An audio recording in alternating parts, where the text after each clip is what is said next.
Gumising sa katotohanan. Ako po si Father Fiel Pareha at ito po ang ating segment, ang Daily Devotion, na kung saan tayo po ay magdarasal, magbabasa at magdinilay kasama ng salita ng Diyos sa buong taon. Manalangin tayo. Sa ngalan ng Ama, ng Anak at ng Espiritu Santo. Amen. Halina, Banal na Espiritu, liwanagan mo ang aming puso at isip nang maunawaan at may sa buhay namin ang iyong salita. Amen. Our Bible passage for today is from the Gospel of St. John chapter 6, verses 1 to 15, and I read it for you. After this, Jesus went to the other side of the Sea of Galilee, also called the Sea of Tiberias. A large crowd kept following him because they saw the signs that he was doing for the sick. Jesus went up the mountain and sat down there with his disciples. Now the Passover, the festival of the Jews, was near. When he looked up and saw a large crowd coming towards him, Jesus said to Philip, "Where are we to buy bread for these people to eat?" He said this to test him, for he himself knew what he was going to do. Philip answered him, 6 months' wages will not buy enough bread for each of them to get a little. One of his disciples, Andrew, Simon Peter's brother, said to him, "There is a boy here who has 5 barley loaves and 2 fish. But what are they among so many people?" Jesus said, "Make the people sit down." Now there was a great deal of grass in the place, so they sat down, about 5,000 in all. Then Jesus took the loaves, and when he had given thanks, he distributed them to those who were seated. So also the fish, as much as they wanted. When they were satisfied, he told his disciples, "Gather up the fragments left over, so that nothing may be lost." So they gathered them up, and from the fragments of the 5 barley loaves left by those who had eaten, they filled 12 baskets. When the people saw the sign that he had done, they began to say, "This is indeed the prophet who is to come into the world."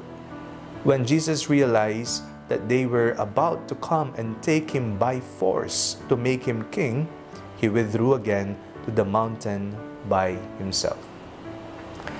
May mga karanasan tayo na kailangan tayong gumising sa katotohanan.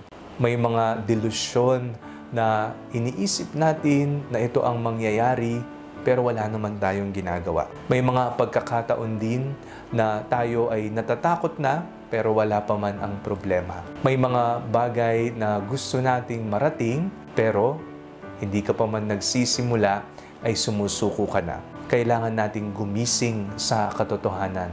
Ang ating pong pagbasa ngayong araw na ito ay isang paalala sa atin na kailangan nating bumangon, humakbang, gumising na nang sa ganon may sa katuparan ang plano ng Diyos sa ating buhay. Nariyan ang grasya ng Diyos, nandyan ang plano ng Diyos. Ang tanong, gagawin ba natin ito? Tayo ba ay makikiisa sa kalooban ng Diyos?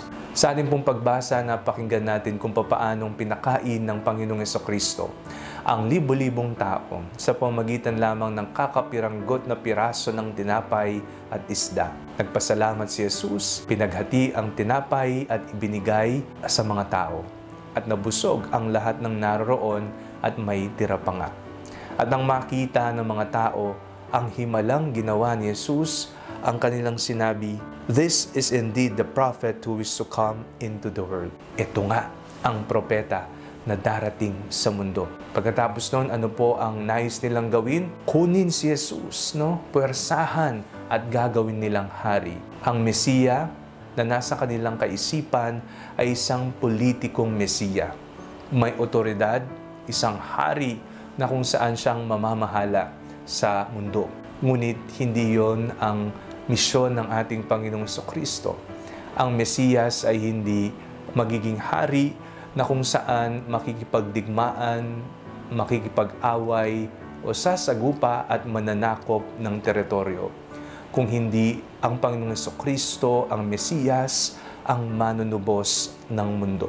Kaya ang Panginoong Jesucristo ay tumakas, umalis, at pumunta sa isang liblib na lugar at doon nagpahinga at nagdasal. Ang mga tao ay kailangang gumising sa katotohanan.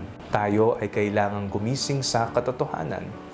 Kapag tayo ay naging bulag, kapag tayo ay patulog-tulog o natutulog, wala tayong makikitang tama. Pagkus ang makikita lamang natin ay mga pansariling pangangailangan lamang natin o kaya mga bagay na kombinyente para sa atin. Kaya kung nais nating marating ang ating mga pangarap sa buhay at tupdin ang kalooban ng Diyos, kailangan tayong gumising sa katotohanan.